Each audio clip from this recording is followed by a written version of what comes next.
ঘুষের টাকা নেন গুনে গুনে, কথা মতো ঘুষের টাকা না পেলে তা নিয়ে জড়িয়ে পড়েন তর্কে। অনেক সময় উপকারভোগীদের মুখে টাকা ছুঁড়ে মারেন তিনি। সরকারি দপ্তরের মাঠ কর্মকর্তার ঘুষের টাকা লেনদেনের এমনই এক ভিডিও কালবেলার হাতে এসে পৌঁছেছে। ভিডিওটিতে দেখা যায় শাহাদাত হোসেন নামের এই কর্মকর্তা নিজ অফিসে বসে ঘুষের টাকা গুনে গুনে নিচ্ছেন। টাকার পরিমাণ কম হওয়ায় অসন্তোষ প্রকাশ করে টাকা ফেরত দেওয়ার কথা বলেন। অভিযুক্ত এই ব্যক্তি কক্সবাজারের ঈদগাঁও উপজেলা জনস্বাস্থ্য প্রকৌশল অধিদপ্তরের মাঠ কর্মকর্তা।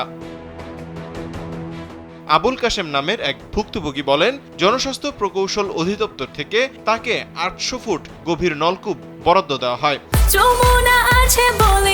যমুনা রেফ্রিজারেটর, খাবার ফ্রেশ তো লাইফ জম্পেশ। তবে তাকে ১০০০ ফুট গভীর করলে পানি ভালো আসবে বলে ৬৫,০০০ টাকা ক্ষতি করে এই মাঠ কর্মকর্তা। শাহাদাতকে বললে তিনি মিস্ত্রির উপর দায় চাপিয়ে এড়িয়ে যান। ফিল্টারের জন্য ২৩০ ফুট দিলাম, ২৩০ ফিটের মালামাল এরা নিয়ে গেছে।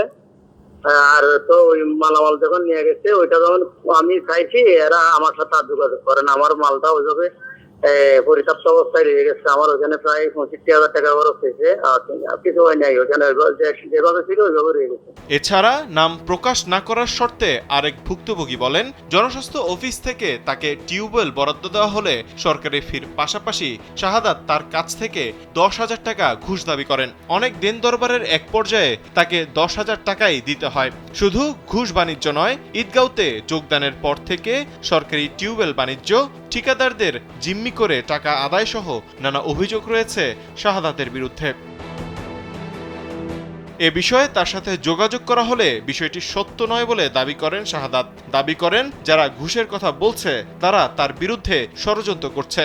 যেগুলো আপনাকে মিথ্যাভাবে যেগুলো আপনাকে বলছে, এগুলো হচ্ছে একদম ভিত্তিহীন। যে আমার বিরুদ্ধে হয়তো কোনো ধরনের কেউ যদি আমার বিরুদ্ধে বা স্বাভাবিক, এগুলো তো দিন দিন আমাদের উদ্যোগের বিশেষ করতেছে। আমরা তবে এগুলো দিতেও পারি না, করতেও পারি না। আমরা তো টিউবওয়েল দেওয়ার তো ক্ষমতা নাই, কোনো কিছু দিবার ক্ষমতা নাই। এদিকে ঘুষ বাণিজ্য, দুর্নীতি ও অনিয়মের অভিযোগে জনস্বাস্থ্য প্রকৌশল ঈদগাঁও উপজেলার প্রকৌশলী মাহমুদুল হাসানকে সাময়িক বরখাস্ত করা হয়েছে। জনস্বাস্থ্য প্রকৌশল অধিদপ্তরের প্রধান প্রকৌশলী তুষার মোহন সাধুখার স্বাক্ষরিত অফিস আদেশে তাকে সাময়িক বরখাস্ত করা হয়। এদিকে শাহাদাতের বিষয়ে জনস্বাস্থ্য অধিদপ্তর কক্সবাজার কার্যালয়ের নির্বাহী প্রকৌশলী মোস্তাফিজুর রহমানের কাছে জানতে চাইলে তিনি বলেন, তার বিরুদ্ধে ওঠা অভিযোগ তদন্ত করে ব্যবস্থা নেওয়া হবে। আসলে অফিসে আপনার নগদ টাকা লেনদেনের কোনো সুযোগ নেই, এবং তবে এই ধরনের যদি কোনো অভিযোগ আসে এটা আমি উত্তর কর্তৃপক্ষকে অবশ্যই জানাবো, এবং আমরা অফিসিয়ালি এর তদন্ত করে প্রয়োজনীয় ব্যবস্থা গ্রহণ করবো। তৌহিদুল ইসলাম তারেক, কালবেলা।